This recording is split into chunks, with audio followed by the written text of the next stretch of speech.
سلول اس کی ماں کا نام ہے. تو ورنہ چھیڑوں گا میں پھر ذکر ابی ابن سلول، ورنہ میں پھر اس کا ذکر چھیڑوں گا کہ تیرا تعلق بھی اسی سے ہے.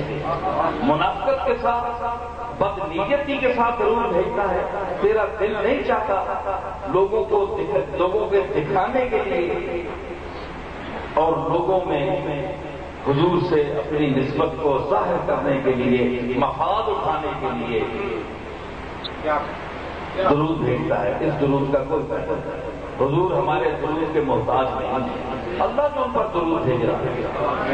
ان اللہ و ملائکتہ یصلون علی النبی. ہمارے درود کی ضرورت کیا ہے؟ جب اللہ درود بھیج رہا ہے، ملائکہ درود بھیج رہے ہیں، تو ہماری ضرورت کیا ہے؟ یہ تو اس کی ذرہ نوازی ہے کہ اپنے کام میں ہمیں بھی شامل کر دیا.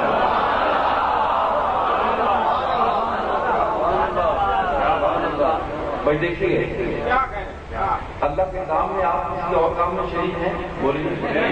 پیدا کرنے میں آپ شریک ہیں اور کسی کو رزق دینے میں شریک ہیں، کسی کو نظر دینے میں، کسی کو بصیرت دینے میں، بشارت دینے میں، کسی کو صحت دینے میں.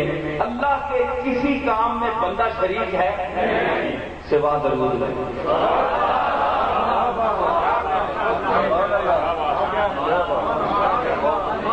وہ ہے تو وحدہ لا شریک، اس کی ذات و صفات میں کوئی شریک نہیں ہے، لیکن درود میں سارے مومن شریک ہیں.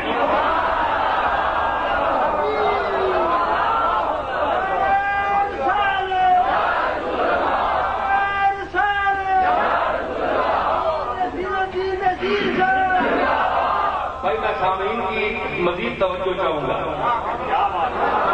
کہ خیال لوگوں کا یہ ہے کہ اللہ وحدہ لا شریک ہے، ذات و صفات میں اس کا کوئی شریک نہیں ہے، تو درود پڑھنا بھی تو اس کی صفت ہے.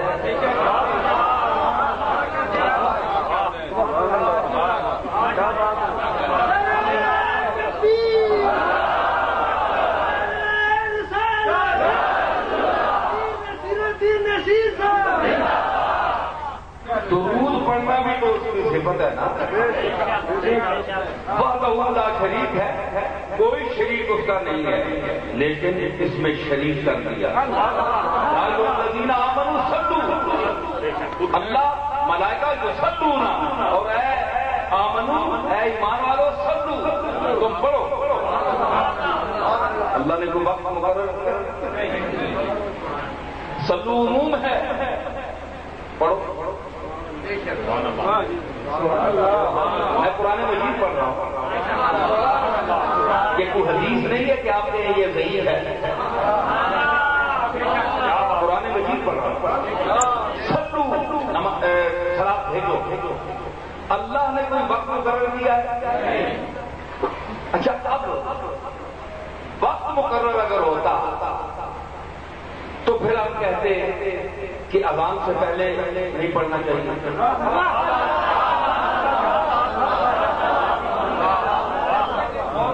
سنہری جالیوں کے سامنے جا کر نہیں پڑھنا چاہیے.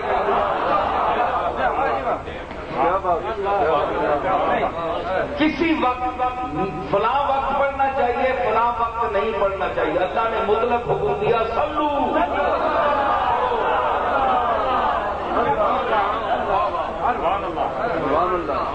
اللہ نے محبت والوں کو فرمایا، محبت والیاں فرمایا صلو، درود پڑھو. کہ مخالفہ کیا تسی سن کے اندر پڑھو.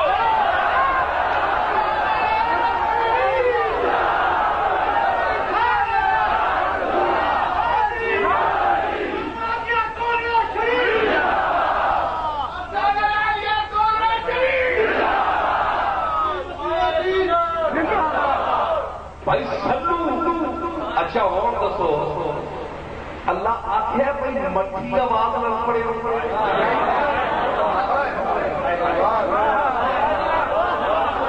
دیکھو نا، زکریا علیہ السلام نے فرمایا اذ نادى ربه نداء خفيا، جس ویلے آپ نے رب اس کو پکاریا اندر نہیں آواز، بڑی دھیمی آواز ندان خفیہ، اللہ نے اس کیفیت کو بیان کیا جس میں زکریا نے اس کو پکارا تھا، ندان خفیہ، اسے فرمایا سلو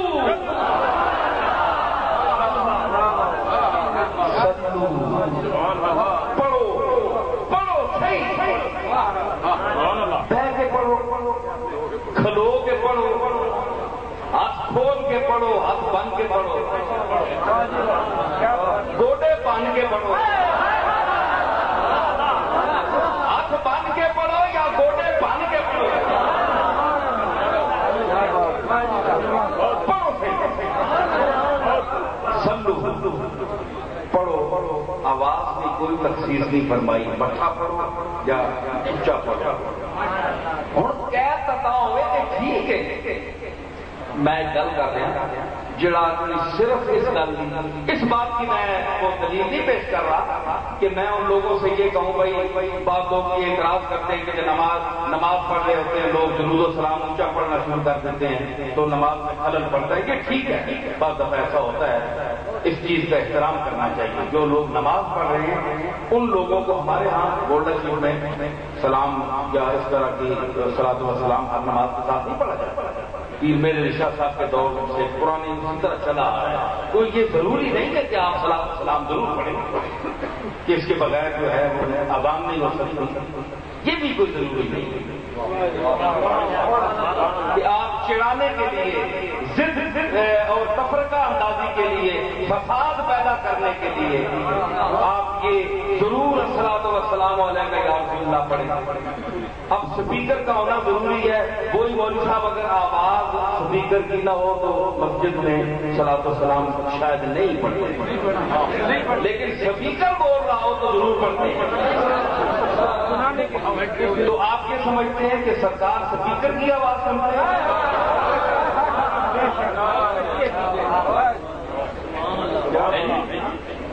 دیکھو نا یہ تو غلط بات ہے نا، تو مطلب ہے کہ وہ میں نیت کی بات کر رہا ہوں کہ آپ کی نیت ہے اور ندائے خفی ہے تو آواز پہنچ رہی ہے، پہنچائی جا رہی ہے، لیکن جو شخص پڑھتا اگر پڑھ لیتا ہے تو اس میں اتنا کفر کا مسائل گیا کہ قیامت کو بڑی جناب کی یہ کفریہ جملہ ہے معاذ اللہ۔ اللہ نے تو کوئی وقت کی قید نہیں رکھی، فرمایا سلو، یہ بڑا کرم ہے اس نے، اگر وقت مقرر کر دیتا اور یہ کچھ پابندیاں لگا دیتا تو پھر جو لوگ اس کو ناپسند کرتے ہیں وہ کہہ سکتے تھے کہ یہ وقت مقرر ہے،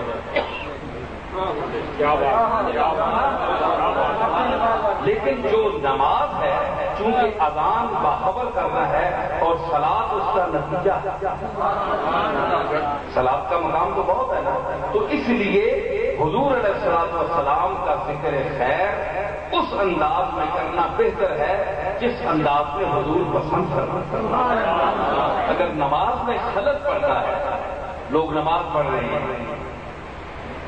تو یا کوئی بیمار ہے اور جس طرح نعتیں لوگ شروع کر دیتے ہیں لاؤڈ اسپیکر پر اور اونچا اونچا پڑھتے ہیں، بیماروں کا خیال نہیں ہے، لوگوں نے ڈیوٹی پر جانا ہے، سونے میں خلل پڑتا ہے، تو اس قسم کی جو چیزیں ہیں یہ شریعت میں منع۔ دوسرے کا خیال ہے، یہ حضور کا آپ کا دستور ہے، آپ کی سنت ہے، تو حضور کے مزاج عادی کے خلاف جو کام امت کرے گی وہ نہ اللہ پسند فرمائے گا نہ حضور پسند فرمائے گا۔ تو نیت اگر ہے تو آپ اونچا پڑھ دیں، خلوص ہے، خلوص سے دل سے جو سجدہ ہو اس سجدے کا کیا کہنا۔